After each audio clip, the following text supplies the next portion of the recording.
नमस्कार दोस्तों, मैं गौतम कुमार सिंह आरती एक्सीलेंस यूट्यूब चैनल पर आपका वेलकम करता हूं।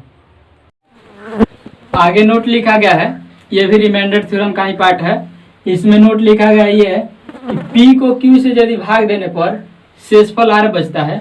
P को Q से भाग देने पर यदि शेषफल R बचता है तो यदि उस P में किसी संख्या से गुना कर दिया जाए, हमने 4 से करवाया है, 4 से कर दिया जाए, 5 से कर दिया जाए, 7 से कर दिया जाए, यानी कि हम ये भी बात कह सकते हैं कि यहाँ पे n से यदि गुना कर दिया जाए, n से 1 से 2 से 3 से 4 से 5 से कुछ से यदि P में गुना कर दिया जाए तो जो शेषफल आएगा ना उसमें भी कितना से गुना करके आएगा, n से गुना करके आएगा। शेषफल कितना आएगा, n से गुना करके आएगा। पहले शेषफल r बच रहा था P में Q से भाग देने पर शेषफल क्या बच रहा था, r।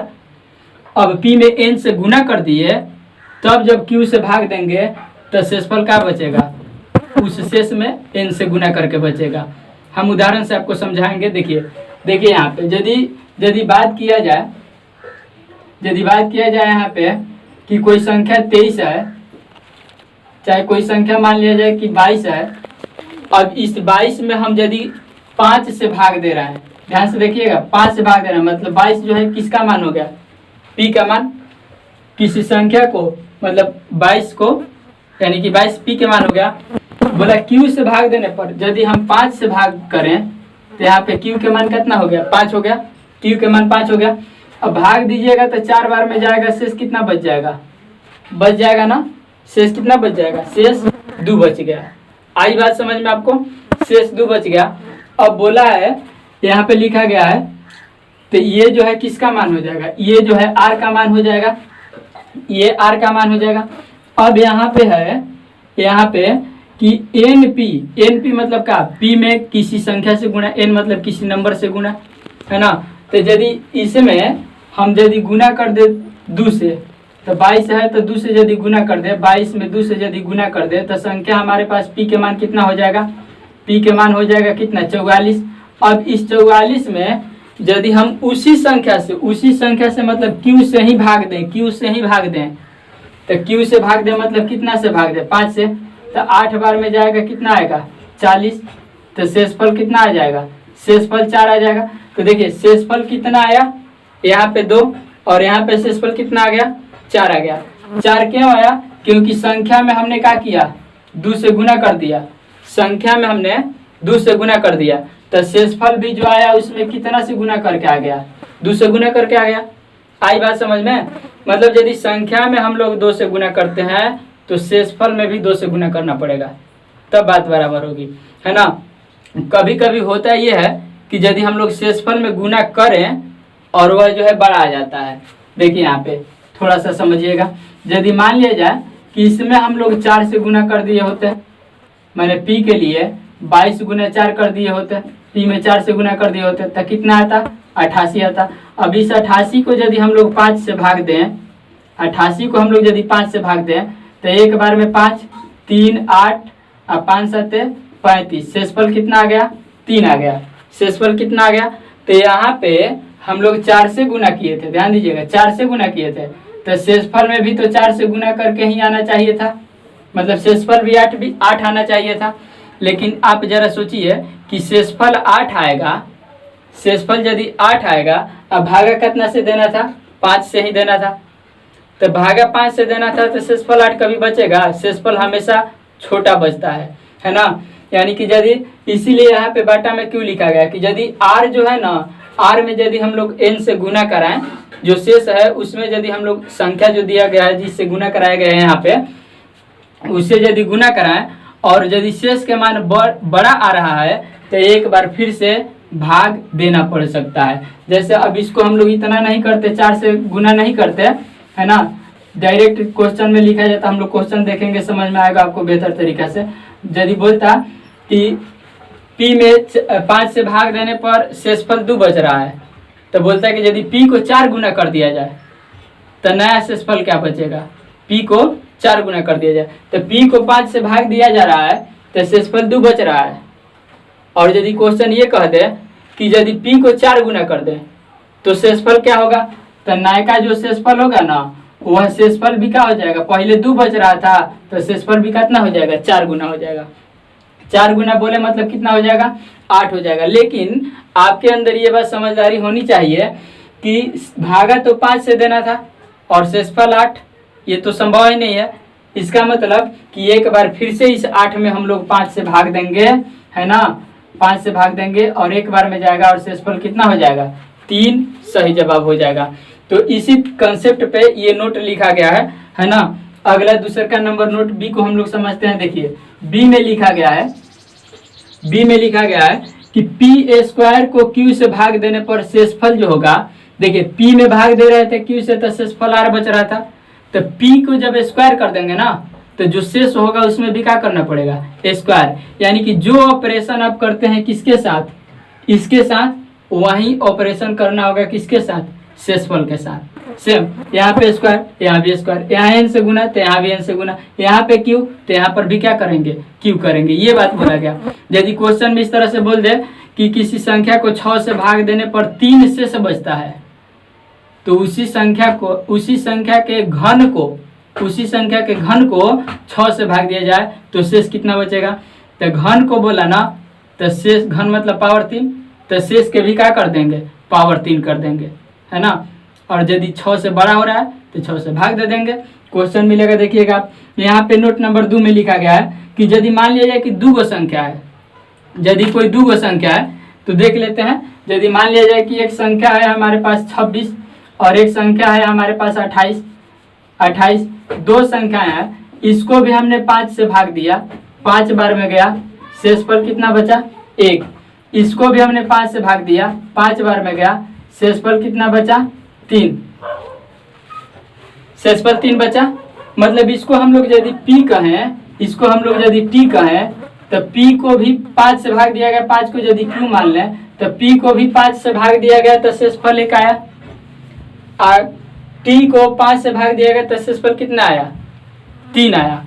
अब एक बात यहाँ पे सोचने वाली है, यदि इस p को और t को जोड़ दिया जाए, क्यों जोड़ दिया जाए, क्योंकि यहाँ पे जोड़ के लिखा है, तो जोड़ के लिखते हैं तो क्या होता है, इसको हम लोग कह देंगे R1 और इसको क्या कह देंगे, R2। जब इसको जोड़ेंगे तो ये हो जाएगा 8 है 6 14 की 4, 2 है 2 4 1 5 54 होगा। और इसको यदि हम लोग 5 से भाग देते हैं तो ये तो 10 बार में 50 चला जाएगा, शेष कितना बच जाएगा, 4। तो हमने देखा ये बात कि यदि 26 को 5 से भाग दिया गया तो 1 शेष बचा, 28 को 5 से भाग दिया गया तो 3 शेष बचा, आई दोनों के जोड़ के भाग दिया गया ना तो शेष कितना बच गया, 4। एक मतलब ये बात कह सकते हैं कि यदि शेष R1 बच रहा है, हेजा शेष R2 बच रहा है, तो दोनों के जोड़ के यदि भाग दिया जाए तो दोनों के शेष भी क्या हो जाएगा, जोड़ा जाएगा। देखिए हेजा शेष 1 आया था, हेजा शेष 3 आया था, आई जब दोनों के जोड़ के भाग दिया गया ना तो 3 1 मिला के क्या आ गया, 4 आ गया। आया कि नहीं। यदि हम लोग यहाँ पे गुना की बात करें, गुना की बात करें तो गुना की बात करें तो देखिए गुना की बात करेंगे तो 1 में 3 से गुना करेंगे तो शेषफल कितना हो जाएगा, 3 आएगा। 1 में 3 से गुना करेंगे तो 3 आएगा। ये दोनों के गुना करके यदि हम लोग भाग देंगे ना, ये दोनों के यदि गुना करके भाग देंगे तो शेषफल कितना आएगा, 3 ही आएगा। आई बात समझ में। यानी कि जब जोड़ा जाए 2 के तो दोनों के शेषफल को क्या कर देंगे, जोड़ देंगे। यदि भाजक से बड़ा होगा तो फिर एक बार भाग देंगे, भाजक से बड़ा नहीं होगा तो नहीं देंगे। यदि गुना किया जाए तो क्या करेंगे, शेष को भी गुना कर देंगे। तो हमें उम्मीद है आपको ये जो मतलब नोट समझाया गया अच्छी तरह से समझ में आया होगा। अभी इसको लिखिए, तुरंत हम लोग क्वेश्चन पे इसको क्लियर करेंगे। और तो इस नोट पे आधारित क्वेश्चन देखिए, 2 क्वेश्चन है बोर्ड पे लिखा गया है। पहला क्वेश्चन ये और दूसरा क्वेश्चन ये रहा। क्वेश्चन में लिखा गया है कि किसी संख्या को 8 से भाग देने पर, कोई संख्या है और उस संख्या को यदि हम लोग कितना से भाग देते हैं, 8 से भाग देते हैं, तो बोला गया कि शेष कितना बचता है, 3 बचता है, शेष 3 बचता है। तो बोला गया उसी संख्या के दुगने को, अब उस संख्या को क्या कर देना है, दुगना कर देना है, और उसको भाग जब 8 से देंगे तो शेष कितना बचेगा, ये बात आपको बतलाना है। तो देखिए यहाँ पे सॉल्यूशन हमने आपको बतलाया क्या था। अभी नोट में क्या आप लिखे, नोट में यही बात लिखा गया कि यदि 2 से गुना कर दिया जाए संख्या में तो शेषफल में भी क्या करेंगे, 2 से गुना कर देंगे। संख्या में 3 से गुना कर दी जाए तो शेषफल में भी क्या करेंगे, 3 से गुना कर देंगे। लेकिन एक बात आपको ये ध्यान रखना चाहिए कि यहाँ भी 8 से ही भाग और यहाँ भी कितना से, 8 से, सेम अंक से भाग देना है। आई बात समझ में। तो यहाँ पे संख्या को बोला गया कि दुगना किया जाता है, उसी संख्या के दुगने को मतलब संख्या दुगना की जाती है। तो यहाँ पे जो शेष होगा वह शेष भी क्या हो जाएगा, शेष भी दुगना हो जाएगा। यदि संख्या 3 गुना होता तो शेष भी क्या हो जाता, 3 गुना होता। तो शेष जो है वह कितना बचता था, पहले 3 बचता था, और अब जब संख्या दुगना हो गया तो शेष भी क्या हो जाएगा, दुगना हो जाएगा। क्योंकि नोट में लिखा गया था कि यदि संख्या पहले यदि p है, p को यदि q से भाग दिया जा रहा है तो शेष कितना बच रहा है, r बच रहा है। तो यदि p में 2 से गुना कर दें तो यहाँ पे r में भी क्या करना पड़ेगा, 2 से गुना, मतलब 8 से भाग दे रहे हैं तो शेष 3 बच रहा है। तो यदि मतलब कोई संख्या है, संख्या मान लीजिए p है, p को 8 से यदि भाग दे रहे हैं, p को 8 से भाग दे रहे हैं, p को 8 से भाग दे रहे हैं तो शेष 3 बच रहा है। तो इस p को जब दुगना कर दिया जाए तो दुगना कर दिया जाए मतलब हेनियो गुना 2 हेनियो गुना 2 कर दिया जाए तो शेष इतना बचेगा। यानी कि जब संख्या को दुगना की जाए तो आप शेष को दुगना करेंगे, संख्या को तिगुना की जाए तो शेष को तिगुना करेंगे। तो यहाँ पे आ गया कितना, 6। अब आपको इतना करने के बाद एक बात ये ध्यान रखना है कि भाग कितना से देना था, 8 से देना था, भाग कितना से देना था, 8 से देना था। और ये जो शेष आया 8 से छोटा है, तो 8 से छोटा है तो सही है, 8 से बड़ा होता तो एक बार फिर हम लोग क्या करते, भाग देते। यदि मान लिया जाए कि ये 10 आ जाता है, ये 10 आ जाता था, क्या करते, 10 तो 8 से बड़ा हो गया ना, तो एक बार फिर से हम लोग 8 से भाग देते, एक बार में 8 ले जाते और 2 को क्या करते, शेष करते। तो आपको ये बात ध्यान रखना है। तो यही हो गया आपका क्या आंसर हो गया। आई बात समझ में। यदि संख्या को दुगुना करता है आप शेषफल को दुगुना कर देंगे, संख्या को तिगुना करता है आप शेषफल को तिगुना कर देंगे, है ना। तो किया गया। और करने के बाद ये बात चेक करना है कि जिससे भागा देना है यदि उससे बड़ा बच रहा है, यदि उससे बड़ा बच रहा है, इसका मतलब क्या कि शेष जो है एक बार फिर से भाग देंगे तब जाके वो वाजिब शेष बचेगा, कहे कि शेष बड़ा नहीं बचता है जिससे भाग देना होता है उससे। अगला क्वेश्चन यहाँ पे देखिए ध्यान से। अगला क्वेश्चन में बोला है कि 6 से भाग दी जाती है। कोई संख्या मान लीजिए कि p है, उसको कितना से भाग दी जाती है, 6 से भाग दी जाती है। तो शेष कितना बचता है, शेष बोला गया है कि 3 बचता है। कि संख्या p को जब 6 से भाग दी जाती है तो शेष कितना बचता है, 3 बचता है। तो बोला है कि संख्या के वर्ग को, वर्ग मतलब क्या, वर्ग मतलब p के जब स्क्वायर करेंगे लेकिन भागा कितना से देना है, 6 से ही देना है। तो शेष कितना हो जाएगा, शेष जो है उसका भी क्या हो जाएगा, वर्ग हो जाएगा। और शेष जब वर्ग हो गया तो कितना आ जाएगा, 9। और 9 जो है इस 6 से बड़ा है, तो 6 से बड़ा है तो एक बार 6 से भाग देंगे किस में, 9 में, एक बार में जाएगा। और ये 3 जो बचा यही शेष क्या हो जाएगा, आंसर हो जाएगा। आई बातें समझ में। इसी तरह से यहाँ भी करेंगे, यदि बड़ा आता ना तो फिर 8 से भाग देना पड़ता। तो आपको ये समझ में आया। यदि स्क्वायर करेगा संख्या का तो हम लोग शेष का स्क्वायर कर देंगे, संख्या का क्यू करेगा, पावर 3 करेगा तो हम लोग शेष का पावर 3 कर देंगे। और करने के बाद ये बात चेक कर लेना है कि क्या शेष बड़ा आ रहा है, बड़ा आएगा तो एक बार फिर से भाग दे देना है। तो आगे फिर 2 क्वेश्चन दिया गया है यहाँ पे बोर्ड पे देखिएगा। इसमें ये जो पहला क्वेश्चन है लिखा है किसी संख्या को 5 से भाग देने पर, तो संख्या कोई भी संख्या है ऐसे समझ लेते हैं। मान लीजिए कि संख्या क्या है, p है, इसको जब भाग दिया गया कितना से, 5 थे, तो 5 से जब भाग दिया गया तो बोला गया कि शेष कितना बचता है, 3 बचता है। शेष कितना बचता है, 3 बचता है। तो क्वेश्चन में बोला गया कि जब उसी संख्या के घन को, तो घन मतलब क्या, घन मतलब पहले p था तो p के पावर 3 को जब 5 से भाग देंगे तो शेष जो है ना वो 3 के पावर कितना हो जाएगा, 3, मतलब इधर पावर 3 तो उधर भी पावर 3, है ना।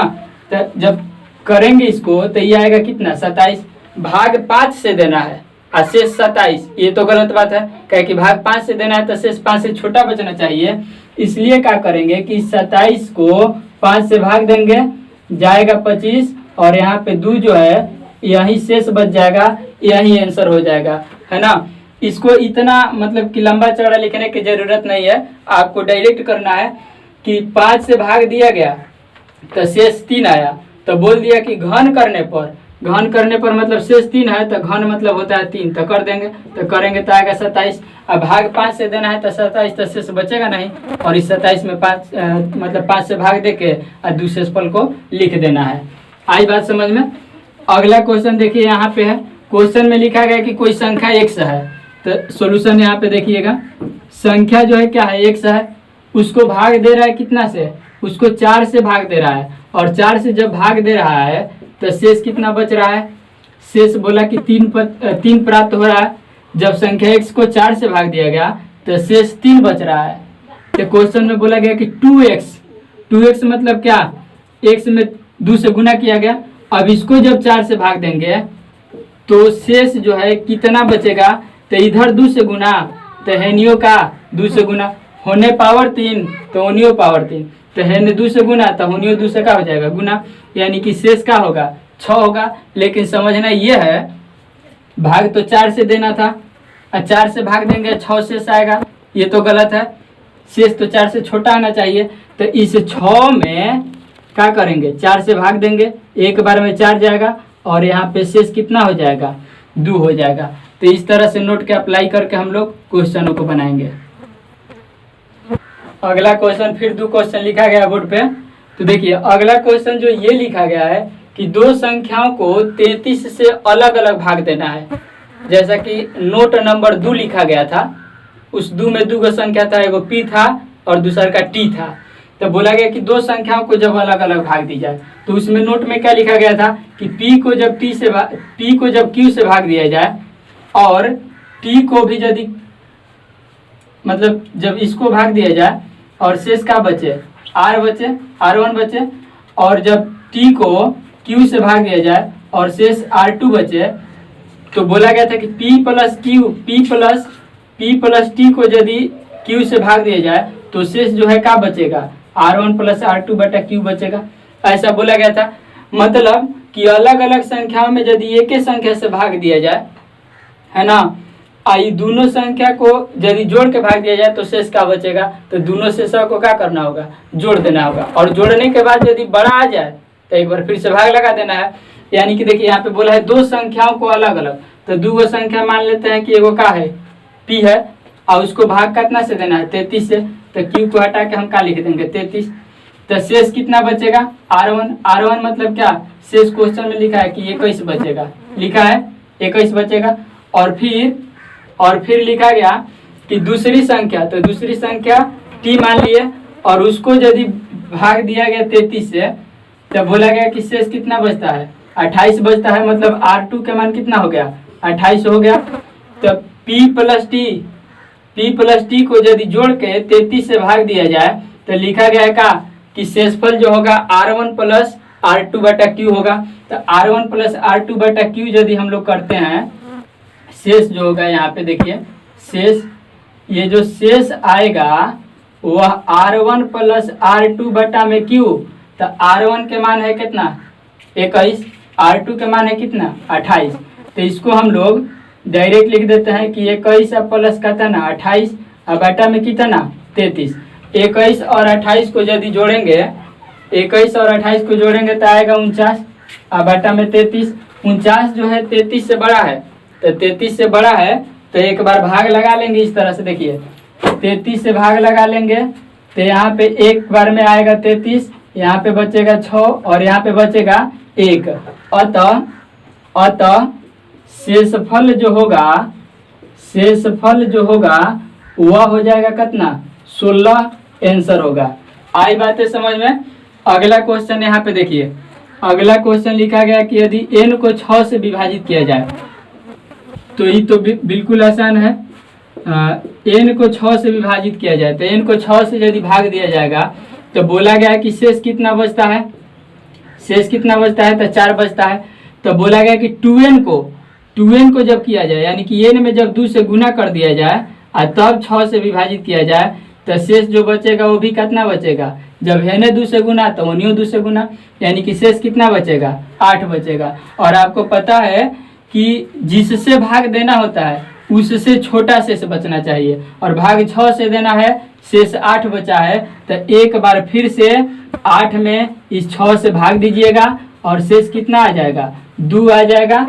तो इस तरह से सवालों को हम लोग बनाएंगे। अगला क्वेश्चन है कि जब किसी पूर्णांक के लिखा गया, जब किसी पूर्णांक के को 3 से भाग दिया जाए, 3 से भाग दिया जाए तो शेषफल 1 प्राप्त होता है। शेषफल 1 है मतलब शेषफल 1 मिलता है, 1 प्राप्त होता है। और जब k+1 को k+1 को जब 5 से भाग दिया जाता है तो शेषफल जो है ना 0 बचता है, मतलब पूरा 5 से कट जाता है। तो बतलाना आपको ये है कि k का मान क्या रखेंगे इन ऑप्शनों में से। ऑप्शन दिया गया कि इन ऑप्शन में से k का मान हम लोग क्या रखेंगे। तो इस सवाल को ऑप्शन के सहायता से ही बना सकते हैं, है ना। तो ऑप्शन की सहायता से बनाएंगे तो हम लोग ले करके देखेंगे कि एक में कौन ऐसा मान लिया जाए जो न में भाग देला पर 3 से भाग देने पर शेष का मिले, 1 मिले। तो बताइए 62 में यदि हम लोग 3 से भाग देंगे तो 62 में 3 से भाग देंगे तो कितना होगा, 3 दूनी 6, कट जाएगा, 2 उतरेगा, तो ये तो शेष 2 बच गया ना। जबकि क्वेश्चन में बोला है कि 3 से भाग देने पर शेषफल का बचना चाहिए, 1 बचना चाहिए, यानी कि ऑप्शन जो है ये ऑप्शन का हो गया, गलत हो गया। ऑप्शन नंबर 1 गलत हो गया। ऑप्शन नंबर बी है 63। तो 63 में यदि 3 से भाग देंगे तो 2 बार में 6 कट जाएगा, 3 उतरेगा, 1 बार में 3, ये भी कट गया। क्वेश्चन में बोला है कि 3 से भाग देने पर शेष 1 बचे, हेजा शेष कुछ भी नहीं बच रहा है, इसका मतलब कि ये ऑप्शन भी क्या हो जाएगा, गलत हो जाएगा। तो ऑप्शन नंबर हम लोग देखेंगे कितना, ऑप्शन नंबर सी देखा जाएगा, और सी में है कितना, 64। तो 64 में 3 से भाग देंगे तो 2 बार में 6 जाएगा, कटेगा, 1 बार में फिर जाएगा और बच जाएगा यहाँ पे क्या, तो शेष 1 बचने के लिए बोला था, 1 बच गया। इसका मतलब ये नहीं कि यही सही जवाब हो जाएगा, है ना। अब अगला कंडीशन भी चेक करना पड़ेगा। जब पहले का कंडीशन सही हुआ तो दूसर का कंडीशन भी चेक करना होगा, और दोनों बातें जब सही होंगी तब आंसर हो जाएगा। हालांकि पीछे 2 ऑप्शन चेक किए हम, तो उसमें दूसर का कंडीशन नहीं चेक किए, क्यों, क्योंकि पहले का ही जब गलत हो गया तो दूसर का चेक करने से कोई फायदा नहीं है ना। दोनों फॉलो करेगा, दोनों सही होगा तब जाके सही होगा। तो यहाँ पे पहले का जो कंडीशन था 3 से भाग देने वाला वो सही हुआ। अब क्वेश्चन में बोला कि k+1 को, तो k के मान यदि 64 है तो k+1 कितना हो जाएगा, 65 हो जाएगा। k+1 कितना हो जाएगा, 65 हो जाएगा। और इस 65 को बोला गया कि जब 5 से भाग दिया जाए ना तो शेष का बचे 0। तो 5 से भाग देंगे तो 1 बार में 5, है ना, 1 5, 3 बार में 15, और शेष कितना आया, शेष 0 आया। यानी कि दूसर का कंडीशन भी अप्लाई हो गया, सही हुआ। इसका मतलब कि हमारा सही जवाब हो जाएगा कौन, ऑप्शन नंबर सी, यानी कि 64 जो है सही जवाब होगा। तो इस क्वेश्चन को ऑप्शन से ही बनाया जाएगा। यदि वीडियो पसंद आए तो चैनल को सब्सक्राइब करें, अपने दोस्तों को शेयर करें ताकि उनको भी बेनिफिट हो सके।